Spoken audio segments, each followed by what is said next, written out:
The next case is People versus Beck.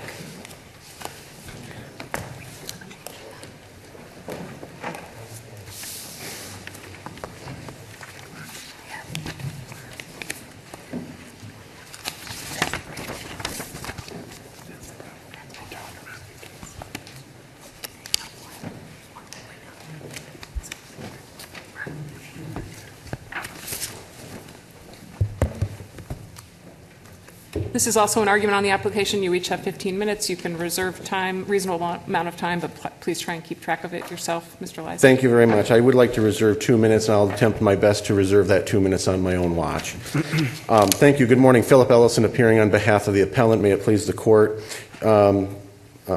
Chief Justice McCormick, the chairs have changed since I've last been here. Chief Justice McCormick, you asked a very important question in the last oral argument, which is, should we treat the facts of acquitted conduct something different than we would other facts? And the answer is unequivocally yes. And the reason for that, and I would point to the argument I've made on the supplemental brief, is because the presumption of innocence is what dictates, essentially due process, dictates that we treat acquitted conduct as something that has not been allowed, or that has not allowed the prosecution to reach by either plea or conviction, a conviction of the facts that have been presented by the prosecutor through the charge. What's happened, though, is essentially they're trying to sneak through the back door what they can't get through the front door. And what happens in this instance is what happened with Mr. Beck in this particular case. We have a circumstance where an individual was found not guilty of the big 800-pound gorilla charge in the room, but essentially was punished for that 800-pound offense. And it's our position that acquitted conduct is not permitted to be allowed to be used by the trial judge as a basis for sentencing, because of the aspect that when Mr. Beck stood before Judge Borchard in the role of a sentencing judge, he was standing before him presumed innocent on those charges. Now, the problem is, I think that just that alone is enough to get this court to find that acquitted conduct in these set of circumstances exists and was an error for the trial judge to apply. But even if we take the next step would be did the jury find that Mr. Beck had killed Hosea Pruitt? And the jury, based on the conviction that was obtained, was no. And so I think what we have is a circumstance here where essentially it's the back door that allows prosecutors to, Justice Viviano, as you pointed out, you can bring a whole slew of charges and you pack some really punchy, hard ones in there that you might only be able to meet by the preponderance, with the hopes that the trial judge would be really angry about that particular case and sentence them as if they had been found guilty. Now, I understand, and I will readily admit that the weight of federal circuits are not on our side on this particular argument, and they're wrong. They're wrong. And I would point this court, the two things I would like to point this court to, one of them I did cite in my brief, United States versus Miller, which was Chief Justice Merritt, his dissent opinion in there, I think is an excellent analysis. I would also point this court to one other case, United States versus Bell, which I learned about with Judge Kavanaugh, Federal K. Kavanaugh confirmation hearing. I would point to his dissent as well as Judge Millett's dissent in Bell to basically highlight the problem that exists here. And I would ask this court to be the leader in this area of law and say that if a jury finds you not guilty of a crime, those facts cannot be used as the basis for sentencing going forward. So let me tease out the legal puzzle that as I see it. Yep. So I agree with you that, I don't even see any daylight in the Sixth Amendment argument, even if it's wrong. Even if every federal circuit has gotten the Sixth Amendment question wrong, I don't see any daylight there. It looks like we would be really swimming upstream. The due process argument is a little bit more complicated to me, and I did read Justice Kavanaugh's concurring statement in that leave denial, and I read Judge Millett's as well. Here's what confuses me. That court, the D.C. Circuit, and the other circuits who have found that there's no due process problem with considering acquitted conduct, and putting aside the Sixth Amendment question right now, they have based that finding on McMillan. McMillan was also the basis for Watts, right? Even though Watts is a double jeopardy case, it based its holding in McMillan. And the courts the federal circuits that have said there's no due process problem have based it in McMillan. I have two problems with that. McMillan was not a case about acquitted conduct. Correct. And so it's a weird like what do you call it? It's a weird basis it feels like a jump to me that I'm not sure anybody's thought about. And then I can't find anybody who doesn't think McMillan's been overruled. I mean, Sixth Circuit says McMillan was overruled by Elaine. Again, overruled in the Sixth Amendment context. The confusing part is that these two strains are often interwoven in these cases. Correct. But by my count, I think 5 justices of the U.S. Supreme Court have said it's been overruled. It's just that Justice Breyer wasn't ready to admit it yet. So what do I do with that? You're right. The weight of the federal circuits isn't helpful to you on this due process claim. But their opinions are all based on a very shaky foundation. I agree. And the problem is that every time, it's the old appellate lawyer's trick, right? You pull out that piece of the sentence that helps the case that you're in before right now. These cases, McMillan, and these were Sixth Amendment cases. Watts was a double jeopardy question. So the question that's actually before you today has not been specifically answered. And what we're finding is that the prosecutor's position, and not just this prosecutor, but all prosecutors from the cases that I have read about and learned. I'm a civil litigator. I've been before you as a civil litigator. I've learned all about criminal law that I never knew about before. What's happening is prosecutors are using these snippets from these cases that were not about due process or not about the particular either Sixth Amendment right or whatever, and reincorporating them into other constitutional rights they were not specifically held to address. And what's happened is we've kind of created a perversion in the system here, where in this case, Mr. Beck, who has been found not guilty of a particular crime, where the guidelines, and again, as our brief points out, we believe the judge misscored the guidelines on what he actually used.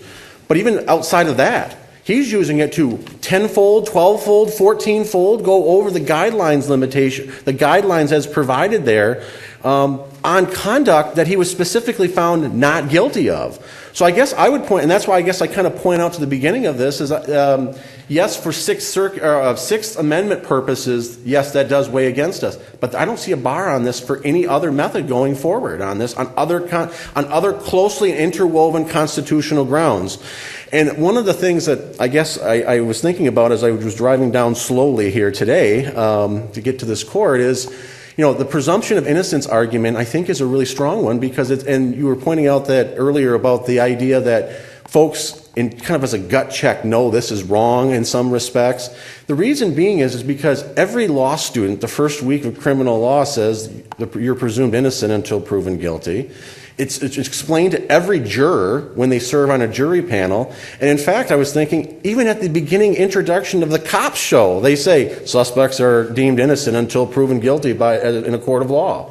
We presume that if you're not found guilty by a court or by a jury in their role as the fact finder, that the judge, as a matter of due process, can't turn around and use that against you as part of the sentencing.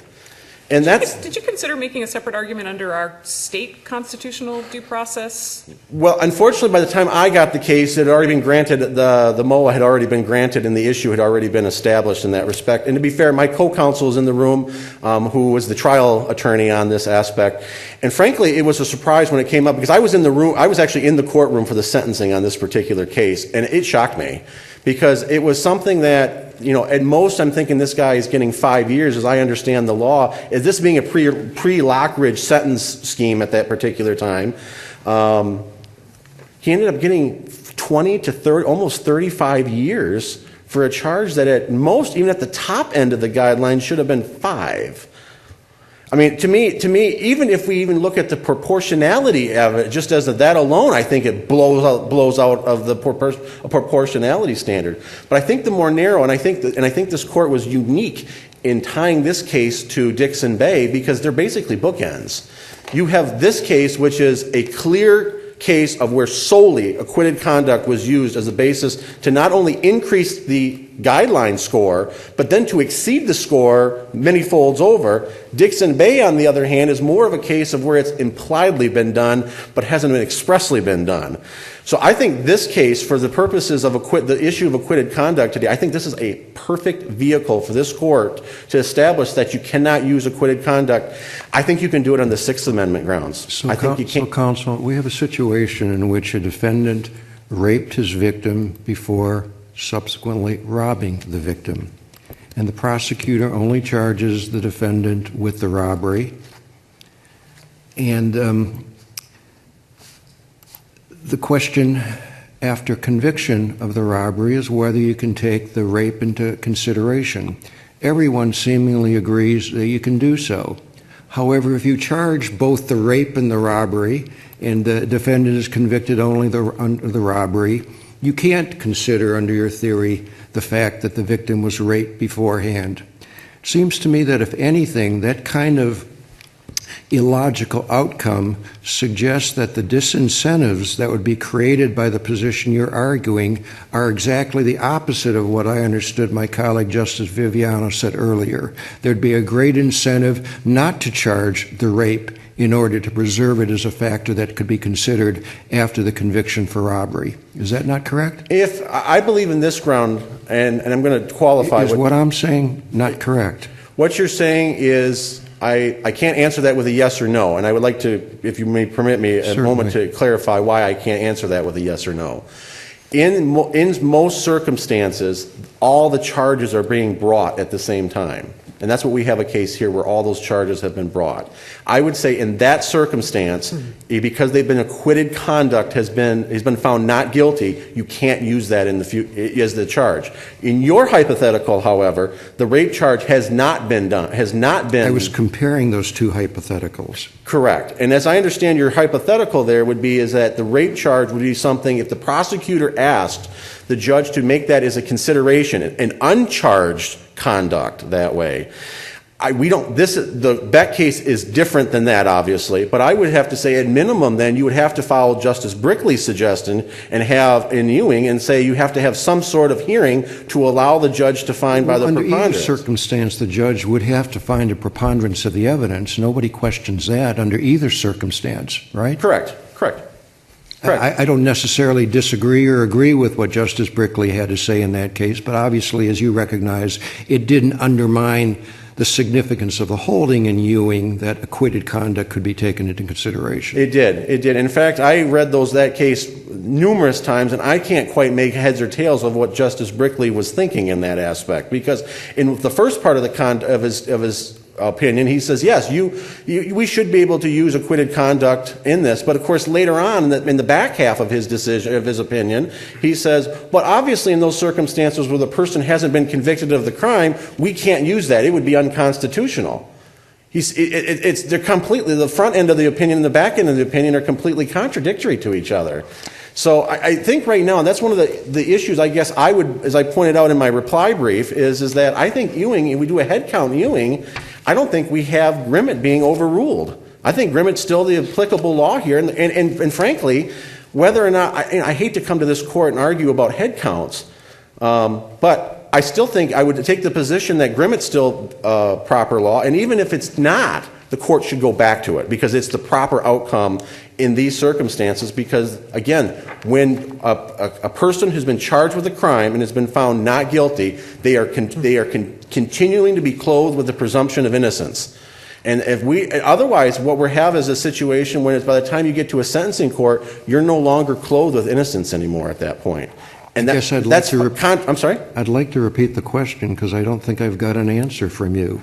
I gave you two hypotheticals, and I said it seems to be illogical that in the one case the rape could be considered under a preponderance of the evidence standard, and in the other hypothetical it could not be. But any fact that my position today is that acquitted, for the narrowest portion going forward, that acquitted conduct cannot be. Would that lead to a result in your hypothetical in an unusual aspect? Possibly yes.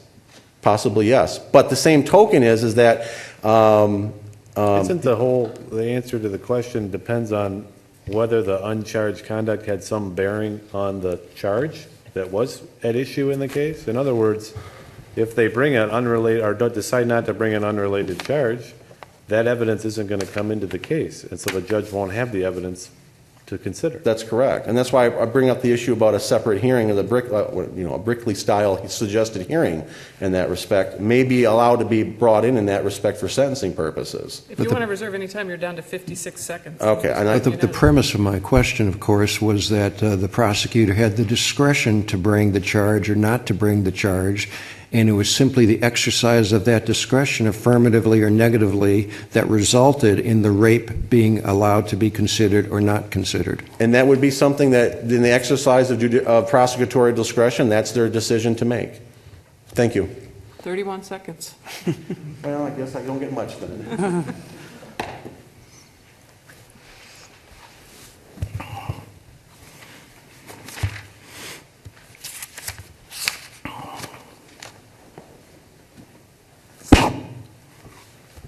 Good morning, Justices. My name is Joseph Albasta. I represent the plaintiff appellant in this or the plaintiff appellee in this matter, Saginaw County Prosecutor's Office.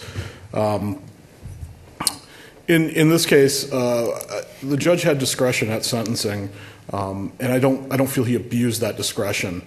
He was looking at a defendant who had been convicted of a gun charge, and he heard all the testimony about that scene. And the defendant's present at the scene of a homicide. He's found with a gun at that homicide. And then he also looked into the defendant's background and found a previous murder charge and previous gun charges. And then the judge used his discretion to fashion a sentence that he felt was proportional, even though it was an out-of-guideline sentence. It did exceed those, but he did feel it was proportional based on who had committed the crime of felon in possession of a firearm and the facts and circumstances surrounding that felon in possession of a firearm.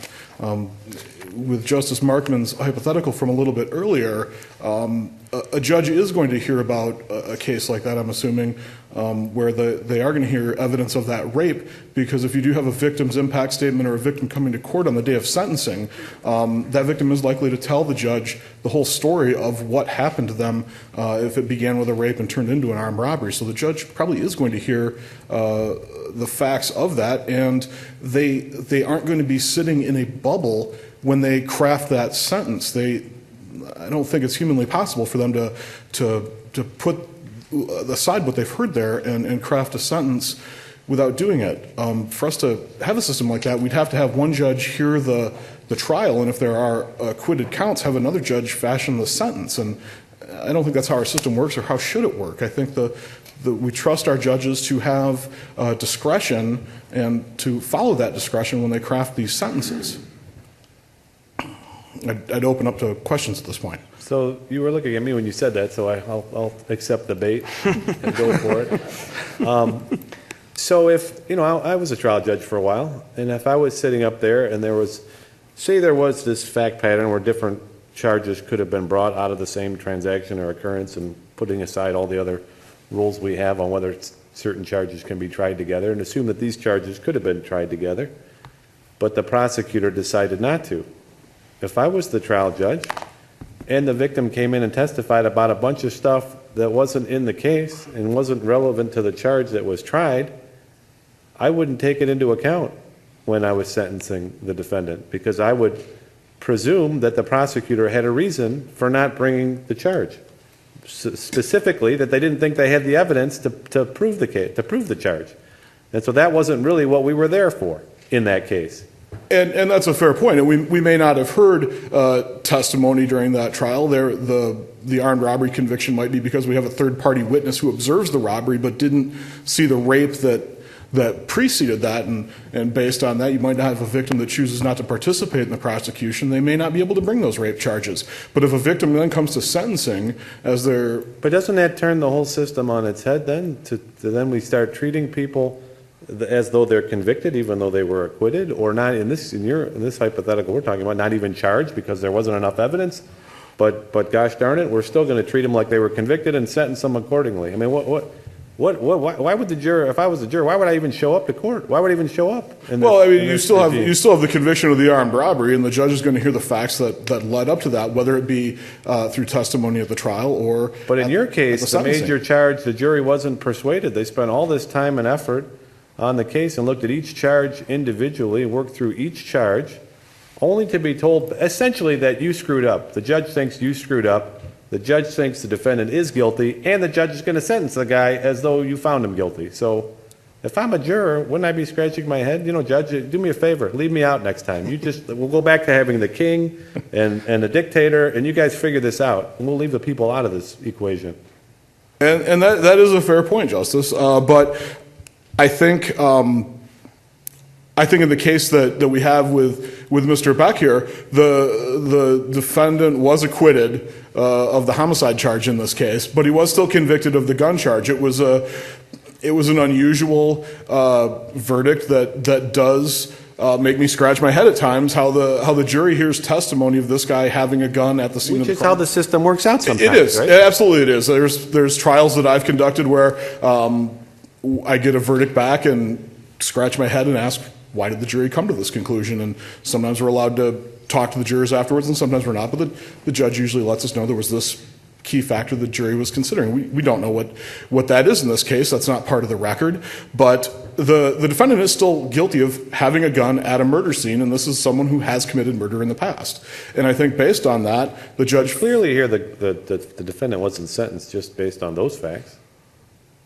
No, I mean, the judge did make the preponderance finding that he committed the murder. The judge listened to all the testimony. The judge Made it clear that he thought the defendant committed the crime, yes? Or am I mistaken? No, he absolutely did. He said he is finding that, and he did so on the preponderance of evidence standard found in Watts and upheld in Ewing, in Ewing that this court decided back in 1990. So I believe the judge's sentence was appropriate in this case. Can I ask you to address opposing counsel's statement that McMillan may not be viable anymore? It seems to me that this is all drawn from a concurrence from Justice Sotomayor and Aileen, and referencing Harris and McMillan. That there might be five votes from the Supreme Court of the United States, but is that on the due process question or the Sixth Amendment question?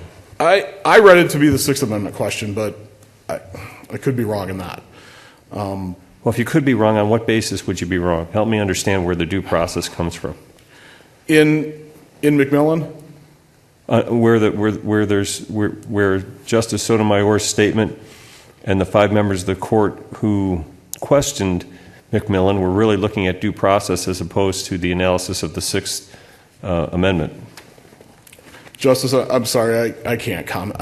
I don't know the answer to that question. Do you believe McMillan is on shaky ground? I don't know. Okay. If there are no further questions, thank you for your argument. Thank you. You want your 31 seconds? I have one brief comment. if I Okay, may. let's hear it. The issue that has been brought to this court today is not uncharged conduct, but on acquitted conduct. And I would ask the court that if you're going to fashion an order in this case, that you simply cleave both of those two issues, because the one, I think, is completely, could have a different standard going forward than the one that's before you today. Thank Other you. than that, unless Can you the court help has any me? Can you help me resolve the question of whether any critique of McMillan is based on the Sixth Amendment as opposed to a due process claim? I'm in the same boat that I think my brother counsel's in. This is what happens again, as I mentioned earlier. I think we have a situation where we pull out snippets of things for one constitutional case when it was used for the. I think Isn't that what we're all paid to do? Well, but I think if you're using it for a different constitutional purpose than what the issue that was before the court is, puts us on dangerous grounds, because we get anomalous results, which is what we have here with this acquitted conduct case. I think it's on shaky So grounds. even if it's on Sixth Amendment grounds, think you're going to Sixth go back Amendment- and say it was a double jeopardy case and really shouldn't come into this. Well, and that's what I think. If you look at, for example, for Watts, for example, that's what they did with Booker. The footnote 4 in Booker did to somewhat put Watts back into its proper context, is to say let's focus the case on what it was decided on this narrow constitutional issue that's there. Let's stop double using it for other purposes. Okay. Thank you. Thanks. Thank you. The case will be submitted.